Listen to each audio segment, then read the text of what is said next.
તો 1 લાખો મારીએ અને ખોવાઈ જાય એ ડોસો જેમ અત્યારે મોદી સાહેબ આવવાના હોય અને બધા ડરી ગયો એ મેં ઓફિસોમાં જતો ને એ વખત ત્યાં હોતા બગડી જતા અંગ્રેજોના, કારણ કે બેસીને જે પ્રશ્નો કરે ને જવાબો જ નતા આપી શકતા.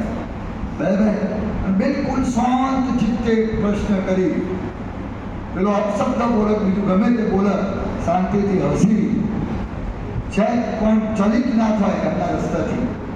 અને પછી કોઈ કે તમે બોલી રહ્યા, હવે બોલી રહ્યા હોય તો હું જે પ્રશ્ન કરીશ એનો જવાબ આપો તો નહોતા આપી શકતા.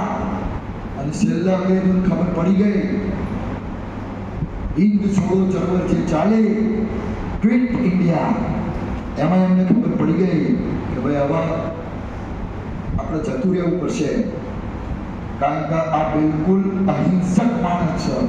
અને જો એની પબ્લિકને આહવાન કર્યું તો અડધો કલાકમાં આપણે તો જતા રહીશું, પણ આપણા બાળકોને પણ આ ઇન્ડિયાની અંદરથી બહાર નીકળવાનો સમય નહીં મળે. આપણે જોયું તમે બાંગ્લાદેશની અંદર પેલી શેખ હસીના માત્ર એક 20 મિનિટ સમય આપવામાં આવ્યો. બેન 20 મિનિટની અંદર બાંગ્લાદેશ છોડી દો. વડાપ્રધાન હતી ત્યાંના રાષ્ટ્રપિતા જેમ આપણા મહાત્મા ગાંધી બાપુ એ બાંગ્લાદેશના રાષ્ટ્રપિતાની દીકરી ચાલુ વડાપ્રધાન છતો પણ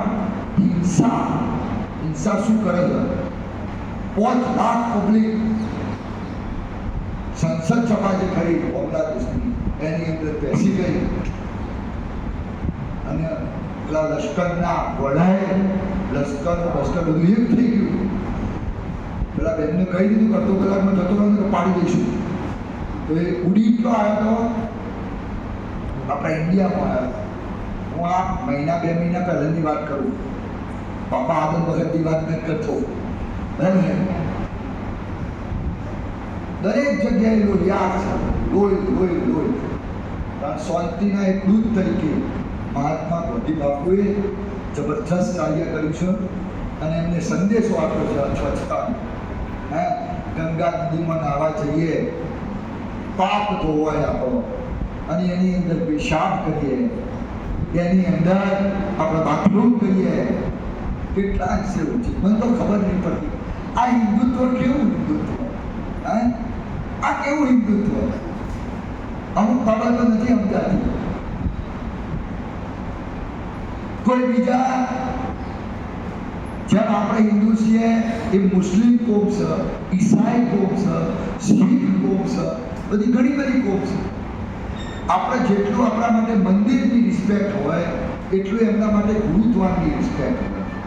અને ગુરુદ્વાર આગળ જઈ આપણે કચરો નાખીએ અથવા ખરાબ કૃત્યો કરીએ, આવું બધી બાપુનું સપનું બધું આ ના ચાલે. દરેક જગ્યાની રિસ્પેક્ટ. તારી પણ જઈ પેલું ગર્દન પિક્ચરમાં હતું ને કે પેલા સન્ની દેઓલને કહેવામાં આવ્યું, બોલ પાકિસ્તાન જિંદાબાદ. તો એને બોલ્યો, સરસ બોલ્યો, પાકિસ્તાન જિંદાબાદ. ફરીથી બોલ પાકિસ્તાન જિંદાબાદ, પાકિસ્તાન જિંદાબાદ. તો આમાં બોલ ઇન્ડિયા મુર્દાબાદ. એટલે એને બહુ મસ્ત ડાયલોગ બોલ્યો कि आपका पाकिस्तान जिंदाबाद है, तो हमें कोई ऐतराज नहीं है, लेकिन हमारा इंडिया जिंदाबाद था, जिंदाबाद है